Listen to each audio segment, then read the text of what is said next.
Hi everyone, welcome to our channel Konaseema రుచులు. ఈరోజు మన వీడియోలో కారప్పొడి చూపిస్తున్నానండి. చాలా రుచిగా ఉంటుంది, చాలా సింపుల్గా చేసుకోవచ్చు. ఎప్పుడైనా నోరు బాగాలేనప్పుడు, నోటికి ఏమీ తినబుద్ధి కానప్పుడు ఈ కారప్పొడి ట్రై చేసి చూడండి. నోటికి కారం కారంగా భలే రుచిగా ఉంటుంది. అన్నం, ఇడ్లీలోకి తినచ్చు. కారప్పొడికి ధనియాలు 1 కప్పు తీసుకున్నాను. ఇవి 100 గ్రాముల వరకు ఉన్నాయి. ఈ కారప్పొడి ధనియాలతో చేస్తాము. స్టవ్ ఆన్ చేసి ప్యాన్ పెట్టి నూనె వేసుకోవాలి. వీలుంటే గనక వేరుశనగ నూనె కానీ పప్పు నూనె కానీ అయితే ఇంకా బాగుంటుంది. బాలింతలకు కానీ పథ్యం చేసే వాళ్ళకి కానీ అయితే పప్పు నూనెతో చేస్తే ఆరోగ్యానికి మంచిది. నూనె వేడయ్యాక కారానికి సరిపడా ఎండుమిరపకాయలు వేసి ఫ్రై చేసుకోవాలి. నేను 100 గ్రాముల ధనియాలకి 30 ఎండుమిరపకాయలు తీసుకున్నానండి. అంటే ఈ కారపొడి కాస్త కారంగా ఉంటేనే బాగుంటుంది. కారం తక్కువ తినే వాళ్ళైతే తగ్గించి వేసుకోవచ్చు. చూడండి, ఇలా వేగినాయి కదా.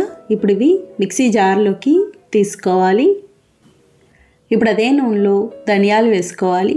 1 కప్పు ధనియాలు, 1 కప్పు ధనియాలకి అదే కప్పుతో 1/2 కప్పు జీలకర్ర వేసుకోవాలి. మీడియం ఫ్లేమ్లో దోరగా వేయించుకోవాలి.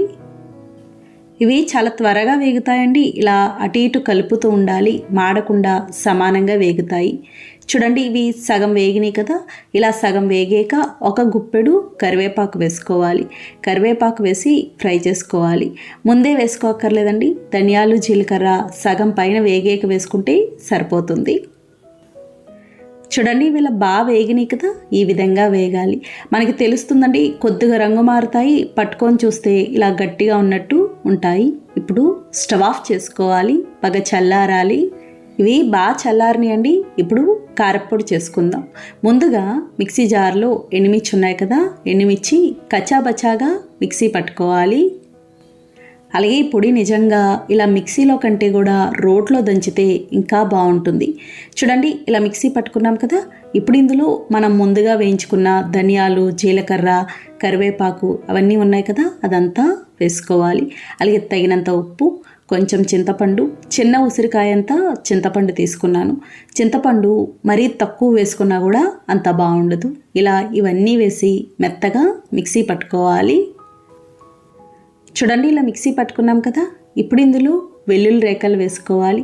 పెద్ద వెల్లుల్లిపాయ 1 తీసుకున్నాను. వెల్లుల్లి ఇలా చివర్లో వేసుకోవాలండి. ఇవి వేసాక ఎక్కువ మిక్సీ పట్టకూడదు. ఒక్కసారి అలా మిక్సీ పట్టి వెంటనే ఆఫ్ చేసేసుకోవాలి. కాస్త మనకి వెల్లుల్లి అలా కనిపించేలా ఉంటే బాగుంటుంది. చూడండి, ఇలా మిక్సీ పట్టుకున్నాం కదా. ఈ విధంగా ఉండాలి. కారప్పొడి ఇలా కొద్దిగా ముద్దగా ఉంటే బాగుంటుంది. ఇంతేనండి, కారప్పొడి తయారైంది. అలాగే నూనె మరీ తక్కువ వేసి వేయించినా కూడా ఇలా ముద్దగా రాదు, పొడి పొడిగా ఉన్నట్టు ఉంటుంది. చాలా చాలా బాగుంటుంది.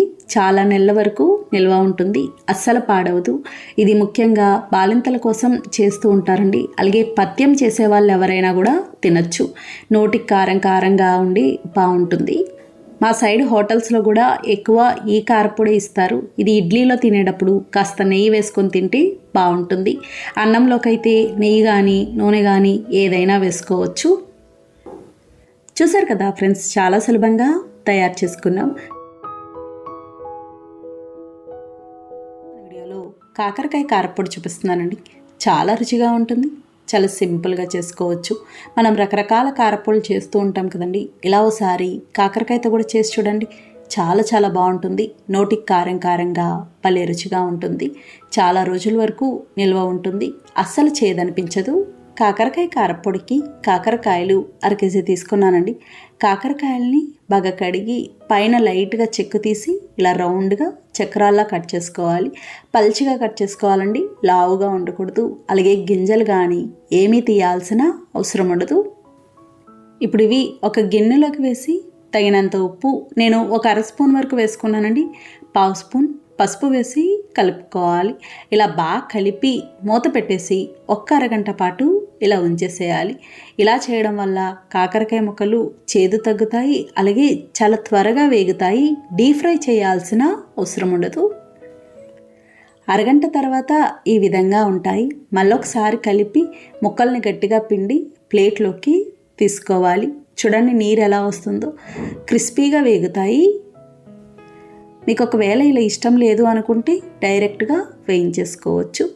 చూడండి, ముక్కలన్నీ ఇలా తీసుకున్నాం కదా, ఇప్పుడు ఇవి వేయించుకుందాం. స్టవ్ ఆన్ చేసి ప్యాన్ పెట్టి నూనె వేసుకోవాలి. వేరుశనగ నూనె అయితే ఇంకా బాగుంటుంది. నూనె కూడా కాస్త ఎక్కువే పడుతుంది. నూనె వేడయ్యాక కాకరకాయ ముక్కలు వేసి హై ఫ్లేమ్లో వేయించుకోవాలి. సగం వేగేంత వరకు హై ఫ్లేమ్లో ఉండాలండి, తర్వాత మీడియం ఫ్లేమ్లో పెట్టుకోవచ్చు. ఇలా మధ్య మధ్యలో కలుపుతూ ఉండాలి, సమానంగా వేగుతాయి. చూడండి, ఇలా సగం వేగినాయి కదా, ఇలా సగం పైన వేగాక మీడియం ఫ్లేమ్లో పెట్టి వేయించుకోవాలి. చూడండి, ఈ విధంగా వేగాలి. ఇలా ఎర్రగా క్రిస్పీగా వేగితే సరిపోతుంది. ఇప్పుడు ఇవి గిన్నెలోకి తీసుకోవాలి. మెత్తగా ఉన్నాయనుకోండి, కాకరకాయ కారపొడంతా ముద్ద ముద్దగా వచ్చేస్తుంది, మనకి నిలవ కూడా ఉండదు, త్వరగా పాడవుతుంది. ఇవి ఇలా వేయించుకున్నాక ఎక్కువ ఉన్న నూనె గిన్నెలోకి తీసుకోవాలి. అంటే ఇంత నూనె పట్టదండి. ఇప్పుడు ఇందులో 2 స్పూన్ల పచ్చిశనగపప్పు, 2 స్పూన్ల మినప్పప్పు వేసి మీడియం ఫ్లేమ్లో వేయించుకోవాలి. మీకు అంతగా నూనె బాగా తక్కువ ఉంది అనిపిస్తే మనం తీసేసిన నూనెలో నుంచి ఇంకొక స్పూన్ వరకు వేసుకోవచ్చు. మీ దగ్గర పొట్టు మినప్పప్పు లేకపోతే కనుక చాయ్ మినప్పప్పు కూడా వేసుకోవచ్చు. చూడండి, ఇవి ఇలా సగం వేగినాయి కదా, ఇలా సగం వేగాక 4 స్పూన్ల ధనియాలు, 1 స్పూన్ జీలకర్ర వేసి మీడియం ఫ్లేమ్లో వేయించుకోవాలి.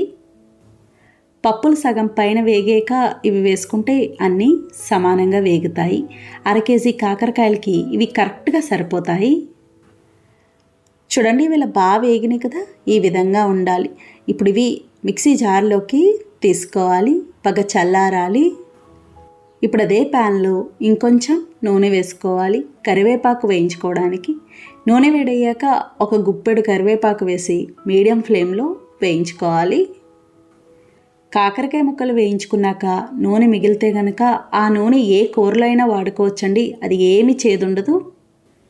చూడండి, కరివేపాకు కూడా ఇలా వేగింది కదా, ఇప్పుడు స్టవ్ ఆఫ్ చేసుకోవాలి. కాకరకాయ ముక్కలు కూడా బాగా చల్లారినాయి. చల్లారిన తర్వాత ఈ విధంగా ఉంటాయి. చూడండి ఎంత క్రిస్పీగా ఉన్నాయో.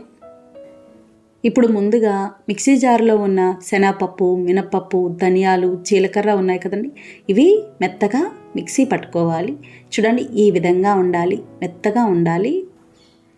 ఇలా మిక్సీ పట్టుకున్నాక చిన్న ఉసిరికాయంతా చింతపండు, పులుపుకి సరిపడినంత, అలాగే మనం ముందుగా వేయించుకున్న కాకరకాయ ముక్కలు, తగినంత ఉప్పు, 3 స్పూన్ల కారం వేసుకోవాలి. కారం అంతగా తక్కువైతే తర్వాత చూసి వేసుకోవచ్చు, కాస్త కారం ఎక్కువే పడుతుంది. వెల్లుల్లి రేఖలు నేను పెద్ద వెల్లుల్లిపాయ 1 తీసుకున్నాను. అలాగే మనం ముందుగా వేయించుకున్న కరివేపాకు కూడా వేసుకోవాలి. కొంచెం కరివేపాకు పక్కన పెట్టుకోవాలి, తర్వాత కారపొడిలో కలుపుకోవడానికి బాగుంటుంది. ఇలా ఇవన్నీ వేసి మిక్సీ పట్టుకోవాలి. ఇది మరీ మెత్తగా మిక్సీ పట్టుకోకూడదండి. చూడండి, ఈ విధంగా ఉండాలి. మరీ మెత్తగా ఉన్నా కూడా అంత బాగుండదు. ఇంతేనండి, కాకరకాయ కారపొడి తయారైంది. చాలా చాలా బాగుంటుంది.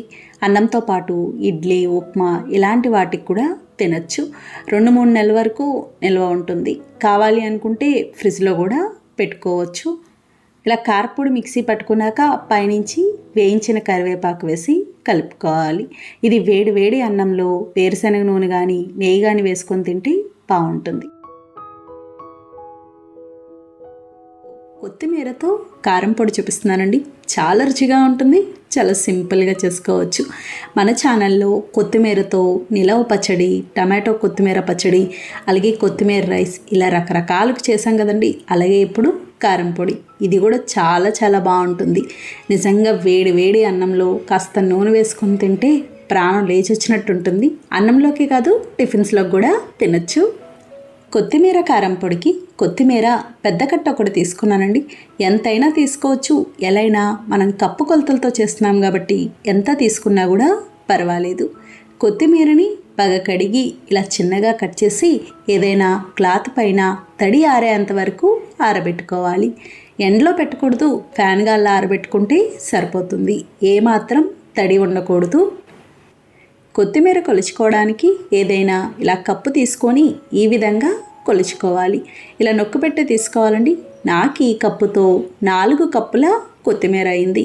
ఇదే కప్పుతో అన్నీ తీసుకుంటే సమానంగా సరిపోతాయి. మొత్తం అంతా ఇలా కొలుచుకున్నాక స్టవ్ ఆన్ చేసి ప్యాన్ పెట్టి నూనె వేసుకోవాలి. ఇలాంటి పొడులు ఎప్పుడు చేసినా సరే వేరుశనగ నూనె కానీ పప్పు నూనె కానీ అయితే చాలా బాగుంటుంది. నూనె వేడయ్యాక కారానికి సరిపడా ఎండుమిరపకాయలు వేసి మీడియం ఫ్లేమ్లో వేయించుకోవాలి. నేను 25 కాయలు తీసుకున్నానండి. అలాగే ఇలాంటి పొడులు కొంచెం కారంగా ఉంటేనే బాగుంటుంది. కారం తక్కువ తినే వాళ్ళైతే తగ్గించి వేసుకోవచ్చు. చూడండి ఇలా వేగినాయి కదా. ఇప్పుడు అదే నూనెలో 4 కప్పుల కొత్తిమీరకి అదే కప్పుతో పావు కప్పు పచ్చిశనగపప్పు, పావు కప్పు పొట్టు మినపప్పు వేసి మీడియం ఫ్లేమ్లో వేయించుకోవాలి. ఒకవేళ పొట్టు మినపప్పు లేకపోతే చాయ్ మినపప్పు అయినా వేసుకోవచ్చు. ఉంటే కనుక ఈ పొట్టుపప్పుతోనే చేసి చూడండి, చాలా చాలా బాగుంటుంది కమ్మగా. చూడండి ఇవి మనకి సగం పైన వేగినాయి కదా. ఇలా సగం పైన వేగాక ధనియాలు వేసుకోవాలి. ఎందుకంటే మనకి ధనియాలు త్వరగానే వేగుతాయి కాబట్టి ఇలా వేసుకోవాలి. 4 కప్పుల కొత్తిమీరకి అరకప్పు ధనియాలు, 1 స్పూన్ జీలకర్ర వేసి వేయించుకోవాలి. ఇప్పుడు ఇవన్నీ కలిపి సమానంగా వేగుతాయి. చూడండి ఇలా బాగా వేగినాయి కదా. ఇలా వేగితే సరిపోతుంది. ఇప్పుడు ఇవి ప్లేట్లోకి తీసుకోవాలి. అలాగే మీరు ఒకవేళ బాలింతరాలకు కానీ ఆపరేషన్ చేయించుకున్న వాళ్ళకి కానీ ఈ పొడి పెట్టాలి అనుకుంటే శనగపప్పు మానేసేయండి. శనగపప్పు మానేసి అరకప్పు మినపప్పు వేసుకుంటే సరిపోతుంది. ఇప్పుడు అదే ప్యాన్లో కొత్తిమీర వేయించుకోవడానికి సరిపడా నూనె వేసుకోవాలి. నూనె వేడయ్యాక కొత్తిమీర వేసి మీడియం ఫ్లేమ్లో వేయించుకోవాలి. మనకి ఎలా అయినా ఆకుకూరలు త్వరగానే వేగుతాయి కాబట్టి పెద్ద టైం పట్టదు. అదే ఆకు తడిగా ఉందనుకోండి, మనకి పొడి పొడిగా రాదు, ముద్దగా ఉంటుంది. మనం కారపొడి కూడా చేయలేము. మధ్య మధ్యలో కలుపుతూ ఉండాలి, సమానంగా వేగుతుంది. చూడండి ఇది ఇలా బాగా వేగింది కదా. ఇలా వేగితే సరిపోతుంది. మనకి పూర్తిగా రంగు మారినట్టు ఉంటుంది. ఇప్పుడు స్టవ్ ఆఫ్ చేసుకోవాలి, బాగా చల్లారాలి. ఇది బాగా చల్లారిందండి. ఇప్పుడు కారప్పొడి చేసుకుందాం. మిక్సీ జార్లో మనం ముందుగా వేయించుకున్న ఎండుమిర్చి ఉన్నాయి కదా, అందులోనే తగినంత ఉప్పు, చిన్న ఉసిరికాయ అంతా చింతపండు వేసుకోవాలి. ఇలాంటి పొడులకి చింతపండు కాస్త ఎక్కువే పడుతుంది, లేదంటే అస్సలు బాగుండదండి. చూడండి ఇలా మెత్తగా మిక్సీ పట్టుకోవాలి. ఇప్పుడు ఇందులో మనం ముందుగా వేయించుకున్న శనగపప్పు, మినపప్పు, ధనియాలు ఇవన్నీ ఉన్నాయి కదా, అవి కూడా వేసి మెత్తగా మిక్సీ పట్టుకోవాలి. చూడండి ఇవి కూడా ఇలా మెత్తగా మిక్సీ పట్టుకున్నాం కదా, ఈ విధంగా ఉండాలి. ఇలా ఉంటే కారపొడి బాగుంటుంది. ఇప్పుడు ఇందులో మనం వేయించుకున్న కొత్తిమీర కూడా వేసి ఇంకొకసారి మిక్సీ పట్టుకోవాలి. ఏ కారపొడి అయినా సరే ఈ విధంగా మిక్సీ పట్టుకోవాలండి. ఒకదాని తర్వాత ఒకటి మిక్సీ పట్టుకుంటేనే అన్నీ సమానంగా నలుగుతాయి, లేదంటే అస్సలు సరిగ్గా రాదు. ఇప్పుడు ఇందులో చివరిగా వెల్లుల్లి రేఖలు వేసుకోవాలి. పెద్ద వెల్లుల్లిపాయ 1 తీసుకున్నాను. వెల్లుల్లి వేసాక ఎక్కువ మిక్సీ పట్టకూడదు, అవి కనిపించేలా ఉంటే బాగుంటుంది. అంటే కచ్చాబచ్చాగా మిక్సీ పట్టుకోవాలి. చూడండి ఎంత చక్కగా ఉందో. ఇంతేనండి, కొత్తిమీర కారపొడి తయారైంది. చాలా చాలా బాగుంటుంది. మనకి పొడులు ఏవైనా సరే అస్సలు పాడవ్వండి, ఎన్ని నెలలైనా కూడా నిల్వ ఉంటాయి. ఫ్రిడ్జ్లో పెట్టాల్సిన అవసరం కూడా ఉండదు. మనకి ఎప్పుడైనా నోరు బాగాలేనప్పుడు కానీ, నోటికి ఏమీ తినబుద్ధి కానప్పుడు కానీ అప్పుడు తిని చూడండి, భలే ఉంటుంది, అమృతంలా అనిపిస్తుంది. అలాగే అన్ని రకాల టిఫిన్స్కి తినచ్చు. వేడి వేడి ఉప్మాతో కానీ ఇడ్లీతో కానీ తింటే ఇంకా బాగుంటుంది. నచ్చిందండి వీడియో? మీకు నచ్చితే లైక్ చేయండి, షేర్ చేయండి, కామెంట్ చేయండి. Thank you for watching.